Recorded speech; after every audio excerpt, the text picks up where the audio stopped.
Hello, my name is Philip English. Today I'm going to be making a video for my critical thinking class.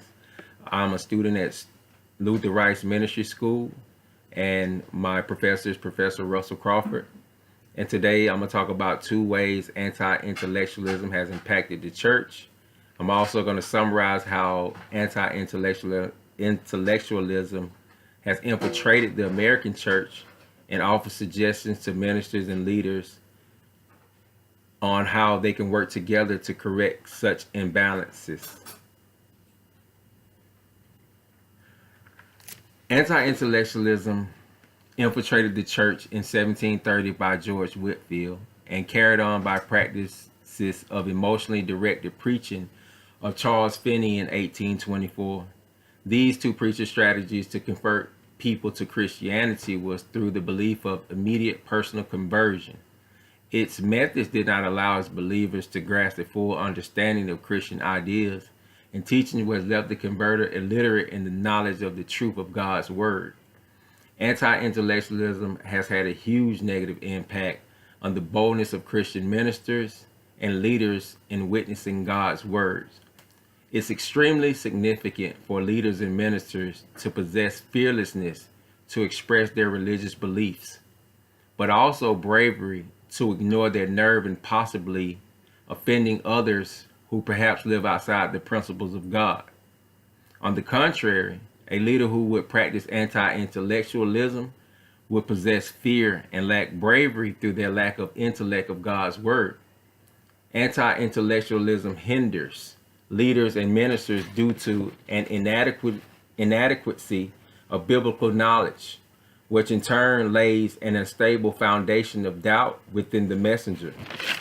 A leader could even lack knowledge to express themselves in a peaceful manner within their boldness, and this is due to the lack of knowledge that has attached itself to the messenger.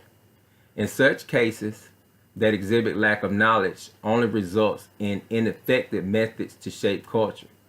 Confidence comes from repeated amounts of repetition, dissecting God's word bit by bit to develop in the experience of God, which helps for the listeners to experience the love of God from the messenger.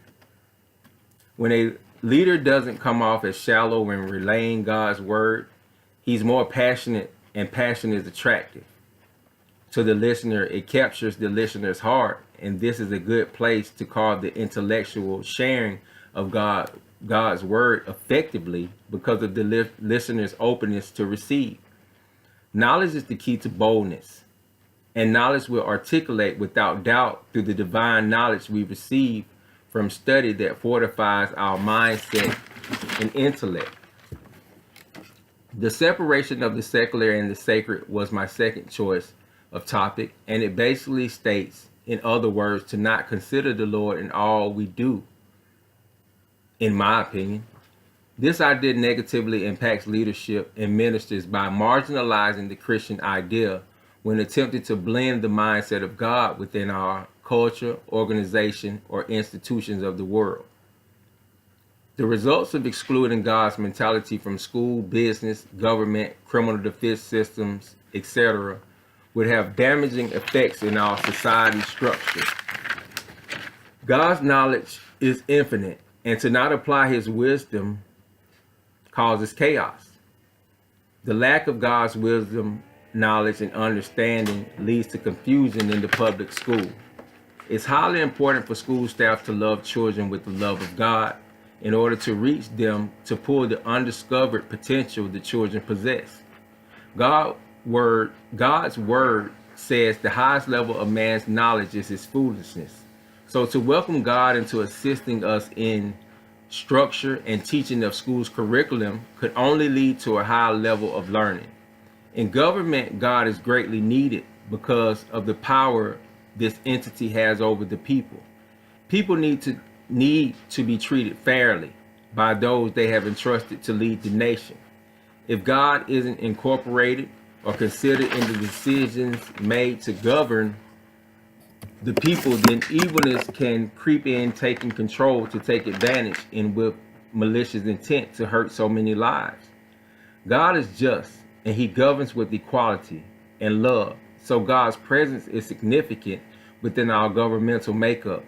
God's mindset in our criminal justice system is important because without the mindset of God, police would act without considering spiritual morality, code of ethics, and positive conduct that leads improvement in the system, and display equal yokeness, which will only lead to peaceful society and way of life.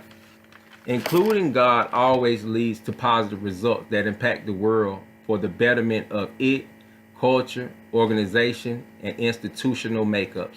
Thank you and be blessed.